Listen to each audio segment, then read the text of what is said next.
Hi there, it's Matt Williams from Brigantes and Montane Tactical, and I'm joined today by the Products Director, Graham Smith. Now, both of us have a background with the Marines and a background with the outdoor industry, and I think you left the Marines, when did you leave? 2003. Okay, so a little bit before me, and then since then you've been in the outdoor world and working with brands and doing that. So this is your thing. So it's been a kind of a project of ours and the entire team that we work with to go and find really good quality technical product within the outdoor industry and bring it and make it available to those professional users who are out in the hills carrying heavy loads, trying to operate and live in those environments for a longer period of time. Yes. Cool. Yes, So Montane Tactical has been around for a little bit of time now, and it's been kind of on the quiet. We've been doing development projects, and you'll have seen it kind of start to come out. A few pieces here, a few pieces there. Very tight little range. What we're trying to do now is we're going to make it a little bit more noisy. So you'll see a new website will come out.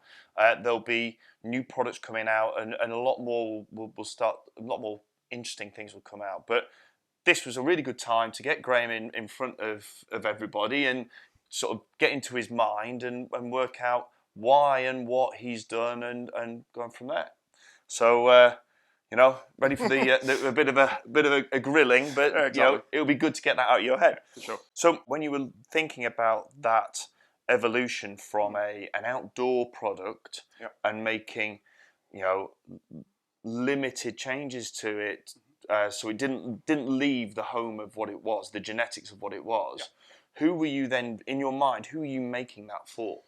Royal Marines, for some of their challenging, but it's crossing across to some of the police demands for people out in the environment, CTFSOs, all that sort of people. People out there with demanding requirements. And I suppose from the counter-terror police, you're looking at urban climbing, thinking about the interaction of harnesses and all that kind of stuff. Yeah, absolutely. People may take concealed routes up to vantage points, be out in the environment for an extended period of time, ease of use, flexibility, in awkward positions for a long time, don't want restricted of movement, all that kind of stuff. Great. So if we take one of the pieces, so the Alpine stretch jacket, which has been really popular, and I think it's safe to say that it's a different piece. You don't see anything else really out there like it at the moment. What is different between the old civilian version and the tactical version? Sourcing good quality. I mean, this particular one is genuine multicam, so it brings with it a whole myriad of other important attributes, near IR, etc., etc.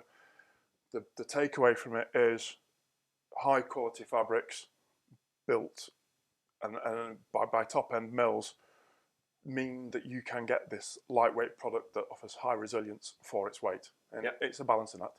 Yeah, cool. Absolutely. And I think both of us have experienced that time where we've got absolutely soaked wet through and actually you just turn into a black blob.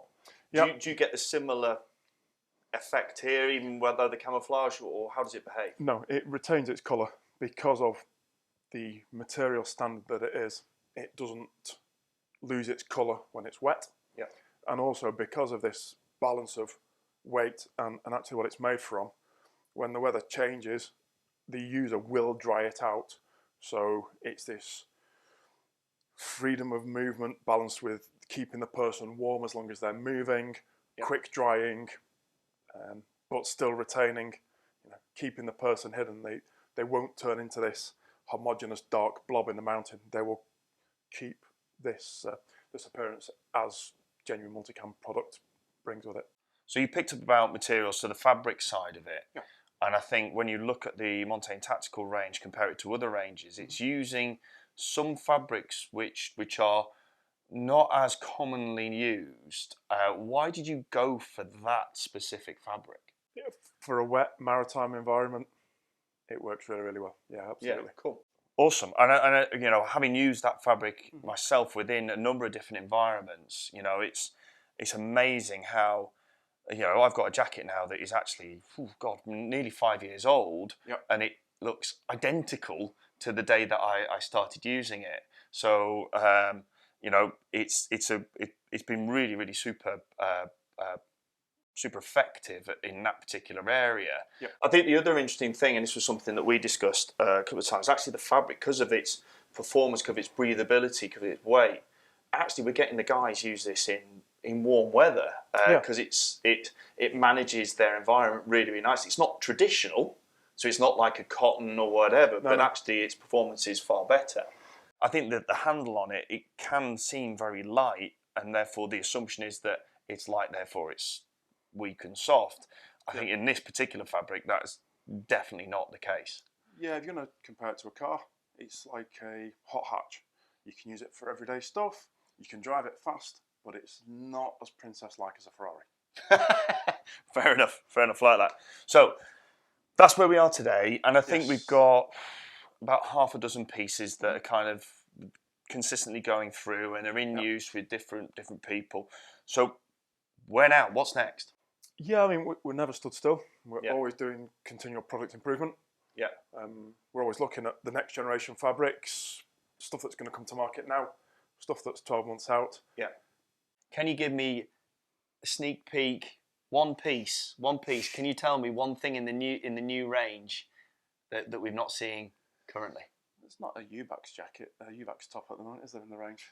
Very true. Wow, I look forward to it. I can't share the most exciting secrets yet. Okay, great. Well, clearly lots to come. And when we do get those, we'll bring that and we'll show you. We'll do a full presentation. But yep, looking forward to it.